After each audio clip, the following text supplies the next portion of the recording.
Hi, brothers and sisters. Thank you for joining me here on the Alabaster Box. My name is Rosalind. Today we're going to be continuing reading in Genesis chapter 8, 1 through 22. Remember, I read the words as they are written. I do not give my personal take or interpretation. If you have any questions, please feel free to put them in the comments and I'll get back to you as soon as possible. Also, remember to pray before reading the Bible for understanding and wisdom from the Holy Spirit. Thank you all for joining me. Okay, here we go. Genesis 8, chapter 1.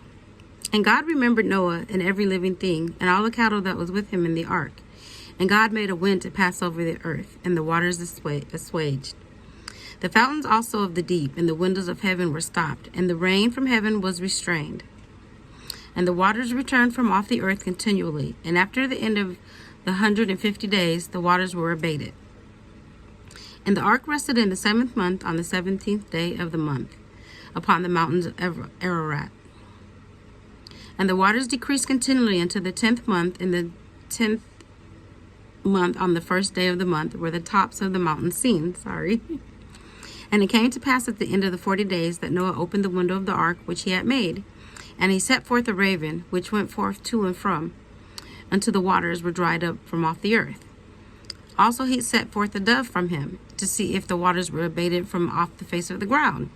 But the dove found no rest for the soles of her foot, and she returned into the ark, for the waters were on the face of the whole earth. Then he put forth his hand and took her, and pulled her into him unto the ark. And he stayed yet another 7 days, and again he sent forth the dove out of the ark. And the dove came into him on the evening, and lo, in her mouth was an olive leaf plucked off. So Noah knew that the waters were abated from off the earth. And he stayed yet another 7 days, and set forth the dove, which returned not again unto him any more. And it came to pass in the 601st year, in the 1st month, the 1st day of the month, the waters were dried up from off the earth, and Noah removed the covering of the ark, and looked, and behold, the face of the ground was dry. And in the 2nd month, on the 7th and 20th day of the month, was the earth dried. And God spake unto Noah, saying, Go forth of the ark, thou and thy wife, and thy sons' wives with thee. Bring forth with thee every living thing that is with thee of all flesh, both of fowl and of cattle, and of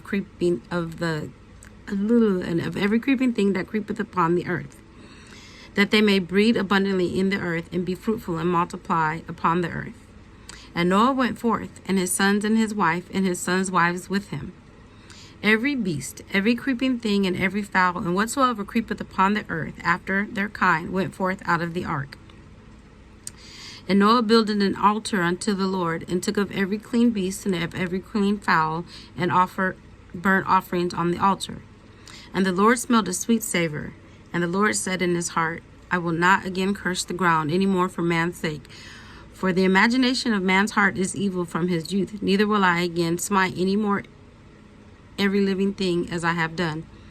While the earth remaineth, seed time and harvest, and cold and heat, and summer and winter, day and night shall not cease. Thank you for joining me. I love you all.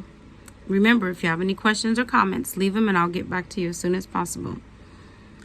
Don't forget to give the Lord your time and attention, okay? Thank you all. Have a good evening.